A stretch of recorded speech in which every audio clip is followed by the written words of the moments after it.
प्रधानमंत्री नरेंद्र मोदी ने AI impact summit में मानव केंद्रित एआई का विजन पेश करते हुए मानव फ्रेमवर्क का जिक्र किया है। प्रधानमंत्री मोदी ने एआई के जवाबदेही स्केलिंग, ग्लोबल मानकों और डीप फेक जैसी चुनौतियों से निपटने पर जोर दिया।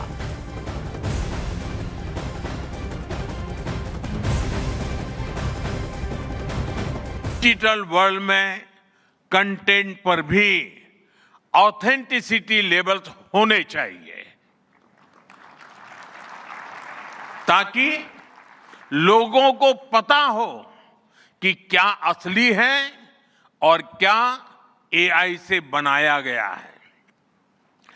जैसे जैसे एआई ज्यादा टेक्स्ट, इमेजेस और वीडियोज बना रहा है, वैसे वैसे इंडस्ट्री में वाटरमार्किंग और क्लियर सोर्स स्टैंडर्ड्स की जरूरत बढ़ती जा रही है। इसलिए ये जरूरी है कि ये विश्वास टेक्नोलॉजी में शुरू से बिल्ट इन हो। New Delhi AI impact summit में मैं एआई के लिए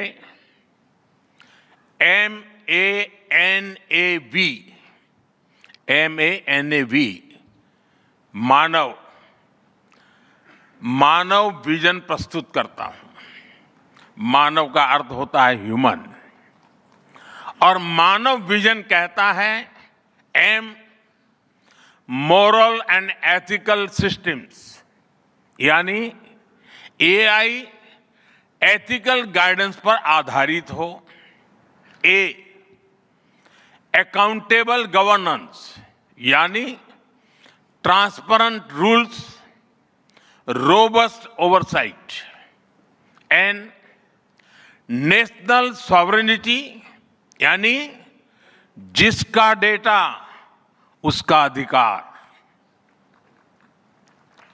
A एक्सेसिबल एंड इंक्लूसिव, यानी एआई मोनोपोली नहीं, मल्टीप्लायर बने। V वैलिड एंड लेजिटिमेट, यानी एआई लॉफुल और वेरीफाइबल हो। भारत का ये मानव विजन।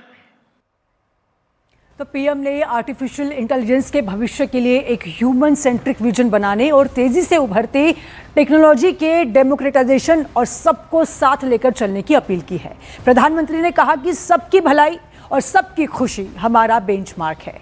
इंसानों को एआई के लिए सिर्फ डेटा पॉइंट या फिर रॉ मटेरियल नहीं बनना चाहिए। देखिए क्या कहते हैं प्रधानमंत्री। साथियों, भारत एआई को किस दृष्टि से देखता है, उसका स्पष्ट प्रतिबिंब इस समिट की थीम में है।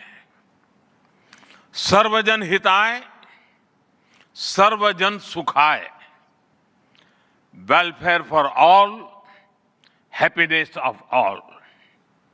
यही हमारा बेंचमार्क है।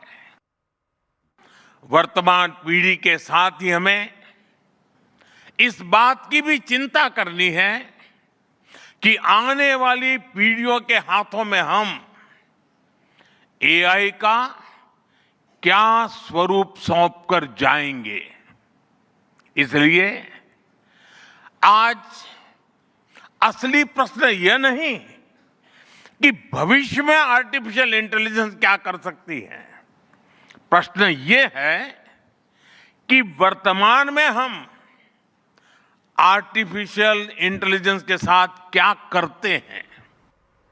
तो फ्रांस के राष्ट्रपति मैक्रों ने भारत में बढ़ते डिजिटल इंफ्रास्ट्रक्चर की तारीफ भी की है। उन्होंने पीएम मोदी से आह्वान किया कि वे भी 15 साल की उम्र से कम के बच्चों के लिए सोशल मीडिया बैन कर दें।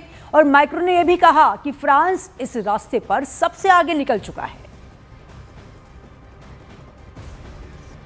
One of our G7 priorities will be as well children's protection against AI and digital abuse.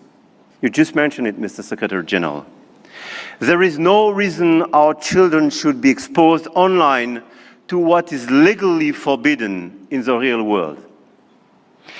Our platforms, governments and regulators should be working together to make internet and social media a safe space.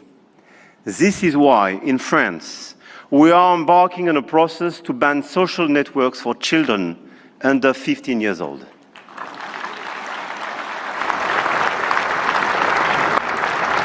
And we are committed here in this journey with a lot of several European countries being present here today. Greece, Spain. I know, Mr. Prime Minister, you will join this club. And this is a great news that India will join such an approach in order to protect children and teenagers.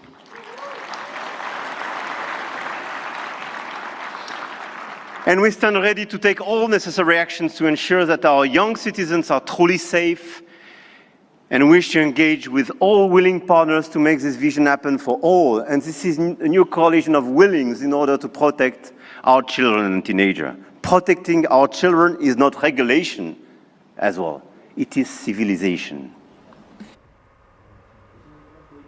India AI impact summit को संबोधित करते हुए Reliance industries के CMD Mukesh Ambani ने कहा कि अगले 7 साल में रिलायंस समूह एआई में 10 लाख करोड़ रुपए का निवेश करेगा।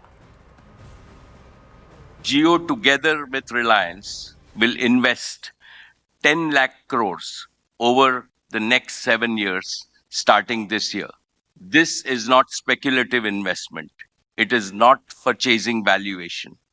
This is patient, disciplined, nation-building capital designed to create durable economic value and strategic resilience for decades to come. AI summit में रिलायंस इंडस्ट्रीज के सीएमडी मुकेश अंबानी ने कहा कि 21वीं सदी में भारत दुनिया की सबसे बड़ी एआई शक्ति बनकर उभरेगा। From the podium of this summit today, I want to make a bold prediction.